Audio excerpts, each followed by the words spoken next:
I was debating on making this video about sexual predators and 12-step programs, but I was inspired by the MeToo movement as well as the new How Will I Change movement, and all I could do is speak my truth. So stick around because this is something that we need to talk about. What's up, everybody? This is Chris from the Rewired Soul, where we talk about the problem, but we focus on the solution. And yes, sexual predators in 12-step programs are a big problem, but we're going to talk about that problem and then we're going to dive into the solution. I have to start this video out with a big fat disclaimer because I need to let you know that 12-step programs like Alcoholics Anonymous and Narcotics Anonymous saved my life, and I wouldn't change it for the world. And the best way that I can put this into words is by reading this quote from the AA Big Book, which states, "We miss the reality and the beauty of the forest because we were diverted by the ugliness of some of its trees." So yes, there are some sexual predators in 12-step programs, but the programs as a whole are amazing and they can save your life. It's just, I need to warn you because I'm the type of guy where I'm not gonna sit here and sugarcoat it and say that every meeting that you go to is just filled with amazing people, because the reality is there's some scumbags in there too. So hopefully by the end of this video, I'll be able to provide you with some solutions that can help you, whether you're a woman or a guy who just really needs to get his act together. So when I was seeing this How Will I Change hashtag and thinking about what I could do, because I do a lot already, and this is something that I've always seen and thought about, but I haven't really spoken up about it. And I'm going to share with you a few stories from my friends who are women in the program, and this first one is what comes to mind when I think about this.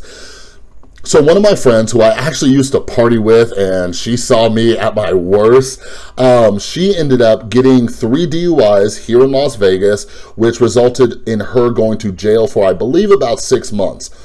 One day when I was driving home from work, I saw her walking across the street, and I pulled over. I was like, "Hey, do you want me to give you a ride?"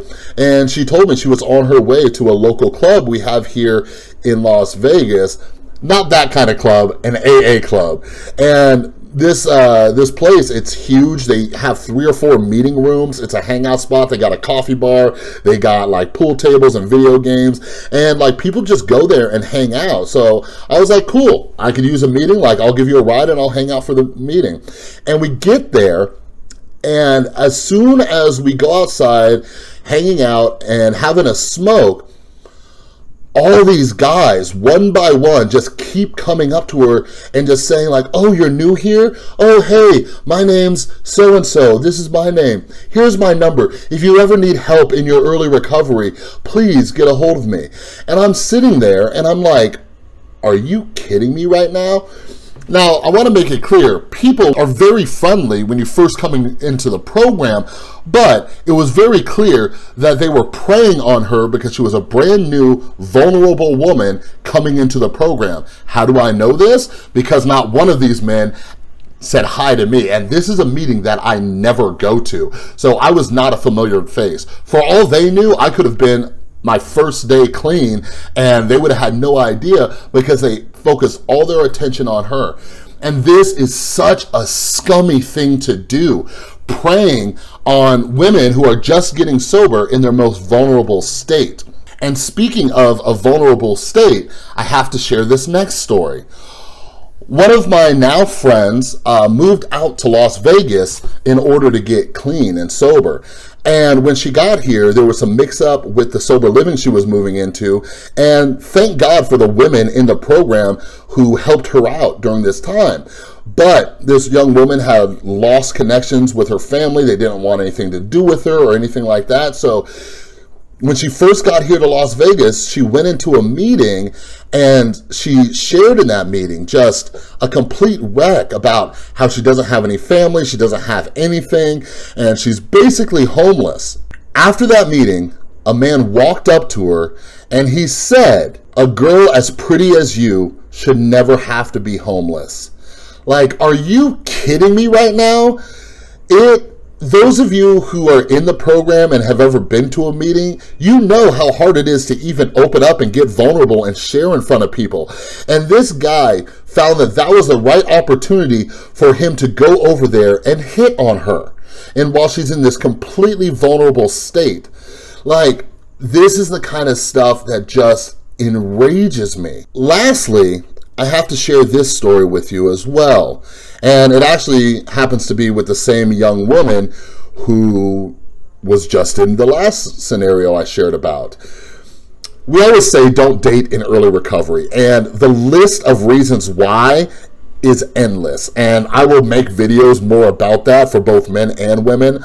But one of the main reasons is because there are some very scummy people in the program. And those of you who are clean and sober, you know when we first get clean and our drugs, our alcohol, whatever it was our life, that's what we were connected to. Once you take those away, we're immediately drawn to people. We need to fill that void with something. And my friend, she was going to meetings and there was this guy in there and he was, these are her words, he was Mr. AA. Every meeting he was sharing, he was saying very inspirational things, and he looked like the guy when it comes to Alcoholics Anonymous. This guy had 2 or 3 years under his belt, and when he started showing her attention, obviously she was willing, good looking guy, she's new in recovery, this guy clearly has his stuff together. But if you've been around meetings long enough, you know that there's a big difference between being able to talk the talk in the meetings and walk the walk outside of the meetings. So he ends up asking her out and they start dating. And she thinks this has to be a good idea because just look at the way he shares in meetings. He must be a good guy. He must have his act together. But that was not the case. This guy had very bad intentions. He ended up breaking her heart, which almost led to her relapse, but thank God she was in a sober living with women who were there to support her. And then this guy went on to hook up with multiple other women in the program, and she found out that that was this guy's game. He finds new women in the program to show off to, date them, hook up with them, and then kick them to the curb. And this infuriates me. See, personally for me, like I'm not innocent when it comes to never being a scumbag to women.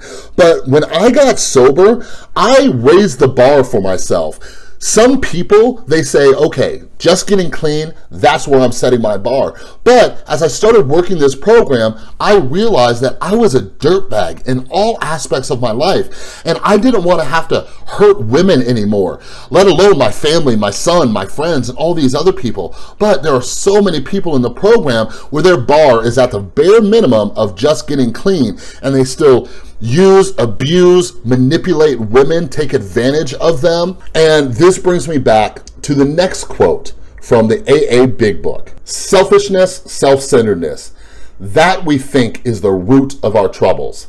Driven by 100 forms of fear, self-delusion, self-seeking, and self-pity, we step on the toes of our fellows and they retaliate. That's right. When we get clean, when we get sober, we have to learn how to be rid of selfishness.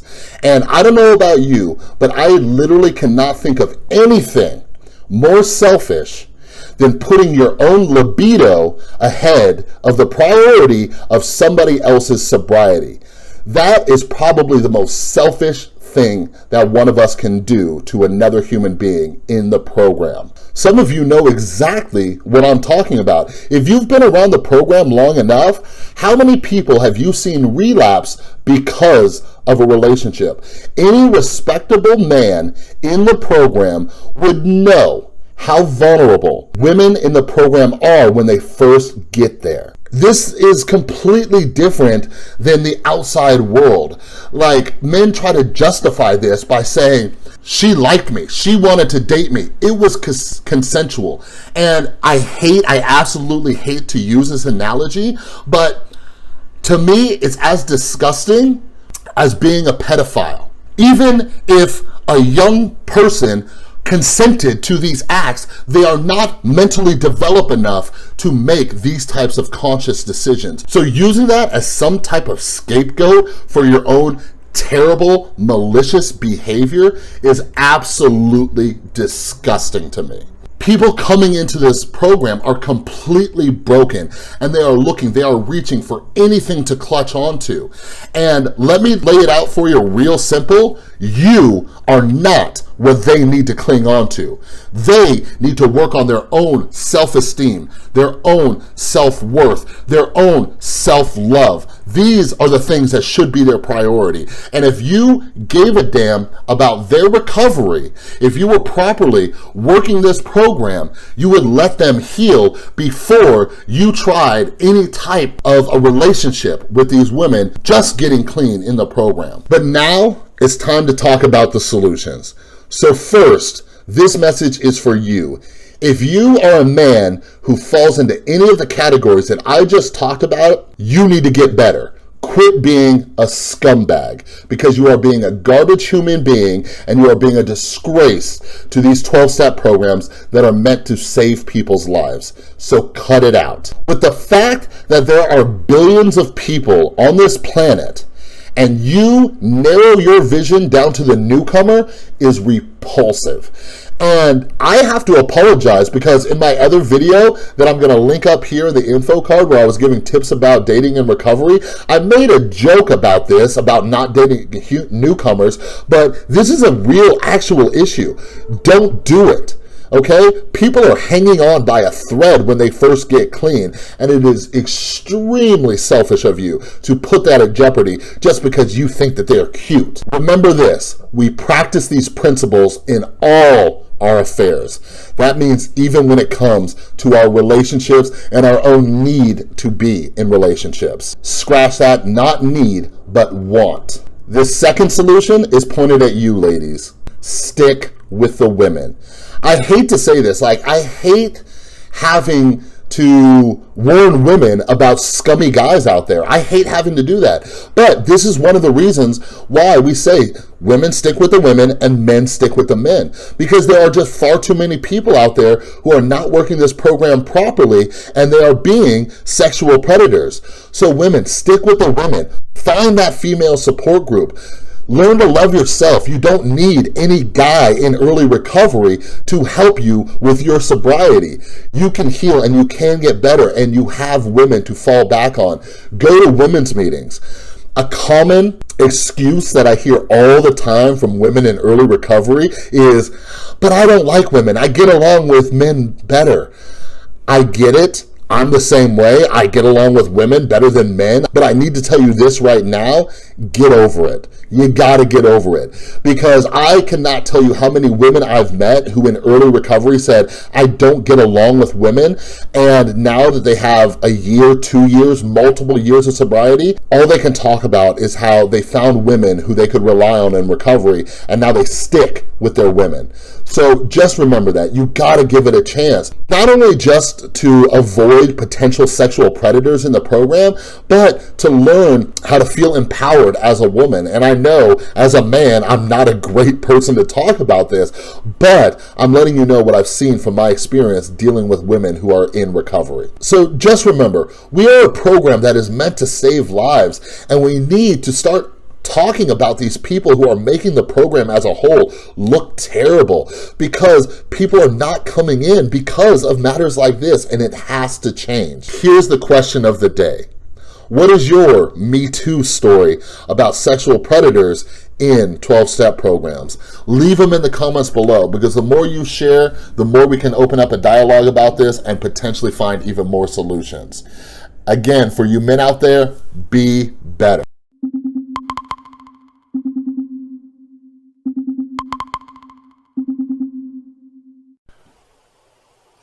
Hello everyone, welcome back to the Recovery Chronicles. My name is Aaron, and I am grateful to be a recovering addict.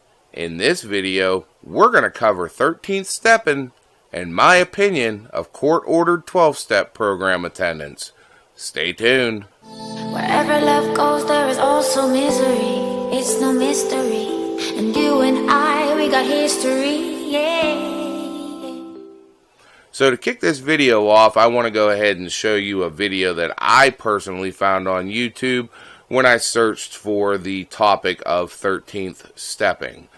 If you're not sure what 13th stepping is, to break it down real simple, it is when people who have time in the program take advantage of, sexually or financially, people who are new to the program. And sometimes those people can be looked at as, I don't want to say like gods, but they, when you're new to the program, people who have time, you look at them in reverence. You think, wow, here's somebody who the program worked for, and you want to get to know that person, and you want to do what they do because you want that time yourself.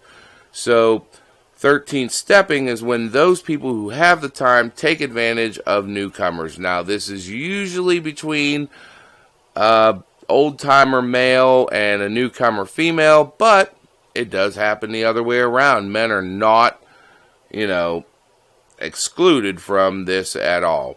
So let's go ahead and check this video out real quick. Just a quick warning, this is NSFW. There is some foul language, so just a fair warning for you guys. Let's check it out now. How to work the 13th step. You got a meeting with your boys, you're sitting down, boom, Dime walks in the room. Meeting starts. Anyone new to the group? Anyone just coming back from a relapse? This bitch raises her hand. She's got 5 days back. Fucking vulnerable. Everyone's looking around the room. This chick looks a little young. How old is she? Old enough to suck a dick. That's how old, all right? Now the meeting starts. Let's talk about the third step. Let's talk about God, all right? But you know what? My boys, they really don't feel like sharing tonight. I don't feel like sharing tonight. Thanks for sharing. I'm just gonna listen to. Fuck that. I'm dropping some gems. I'm letting this bitch know I'm all about recovery. Let them know I'm knee deep in this shit. Meeting's over. Wolves are out to play. All the savages are out. Everyone's smoking their fucking Newports, vaping like a bunch of faggots. You know what? I'm gonna make the fucking move. Talk to her. Sweetheart, welcome back. You're doing great. Here's my number. Let's hit up a meeting sometime. I don't know what to say after that. So pretty disgusting, huh? I know that when I saw it, it made my stomach turn, and believe it or not, there are a lot more of these people out there than you could possibly imagine. AA and NA are wonderful programs, and unfortunately, with programs like this that are accepting of everybody, you are always going to get this type of jackass who doesn't really care about sobriety, doesn't really care about working the program, and will take advantage of whatever he can take advantage of. Now, pretty basic as far as 13 stepping goes. Be careful, Yes, it's very important to get the knowledge from the old timers and to spend time with people who have time in the program, but just be careful with what kind of information you give out and how much time you spend alone with these people. There's no real reason. Any old timer who's coming to you and trying to be your sponsor, I would definitely be worried about that. 99 times out of 100, it's the newcomer who's asking an old timer to be their sponsor and not the other way around. So you may want to be careful about that. I want to move on to another topic. Court-ordered AA or NA attendance. And, I just watched a documentary, The 13th Step, and I'll be honest with you, I got a lot out of the documentary, but at the same time, I could also tell that the filmmaker had their own agenda. They had their own reason for making the documentary. You could tell that they are very anti-AA. It's pretty much based around AA. They really don't mention NA, but I definitely recommend you watch the documentary. Watch it with an open mind. Do not allow it to turn you against the program. The program, you get out of the program what you get out of it. It's not, nobody's forcing the program on you. Nobody's dragging you into these rooms and making you sit there and recite the 12 traditions. Nobody's doing that. This is all voluntary, and, I think that it's definitely helped a lot of people, and it's helping me, so it is what it is. I understand that with everything, people have bad experiences, so, it's just something you have to look out for and be cautious of. Now, as far as court-ordered attendance, I'm not a huge fan. I'm really not. I'm not a huge fan, and, contrary to what the documentary says, there aren't leaders per se in the groups. Now, normally, a lot of the smaller groups will always have the same person running it, but if you attend larger groups, you will notice that there are, different speakers and different leaders of the group, usually all the time. And maybe when you first start into AA, it's better if you go to a larger meeting instead of the smaller meetings. Now, for all of us, that is impossible. We can't get, rides, or we don't live in a city, or, a big meeting isn't really close by. It's just not feasible for us to get to, and that's certainly understandable. However, I want to get back to the court-ordered thing. I don't know when this started, but I personally feel like the court and probation officers and such are taking advantage of the program's open door policy.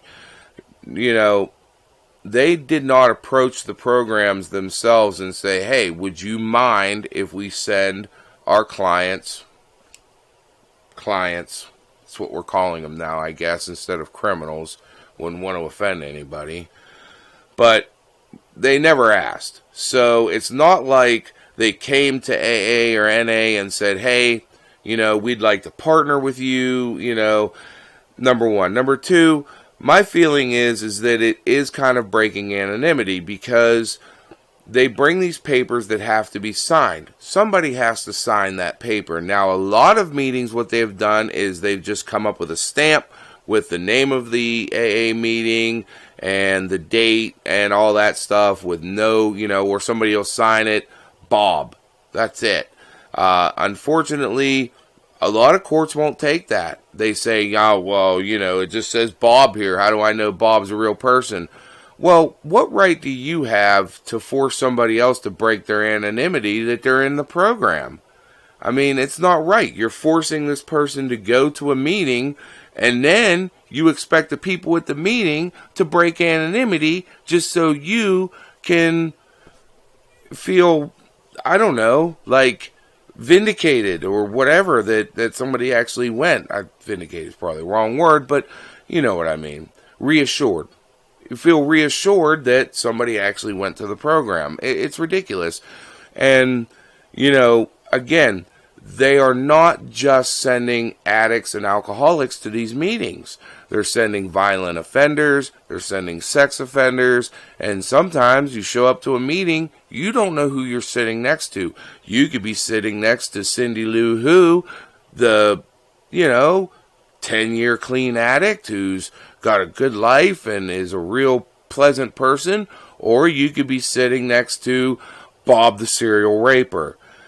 Again, I don't want this to scare you away from going to meetings, but it's just something that bothers me. I don't see where places have the right to force you to go to meetings, and luckily now there are new types of meetings that aren't AA. There's Smart Recovery. There's a couple different ones. I did look them up. Of course, have we talked about my memory? Because pretty sure we talked about my memory.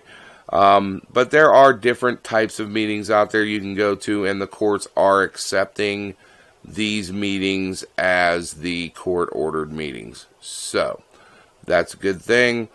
I think whatever keeps violent felons out of our rooms, the better. Now, I think everybody deserves a second chance. But at the same time, I'm not a very trusting person, so I worry, I just worry about what that could bring. Luckily, I live in a small town, not a huge impact on me, but I think about, everyone in our community, and for the larger cities, it's a huge problem.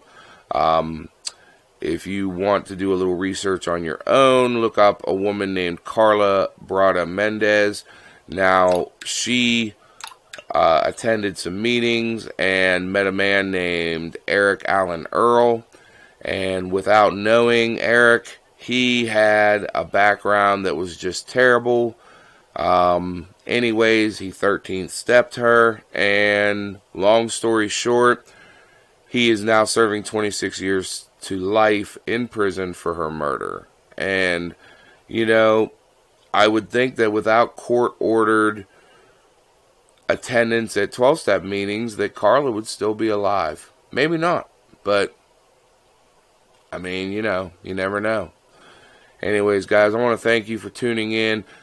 Let's discuss this in the comments. I would love to know what your opinion is of court-ordered, you know, attendance at meetings. I would also love to know if you've ever dealt with 13 stepping and what you thought of that video I posted.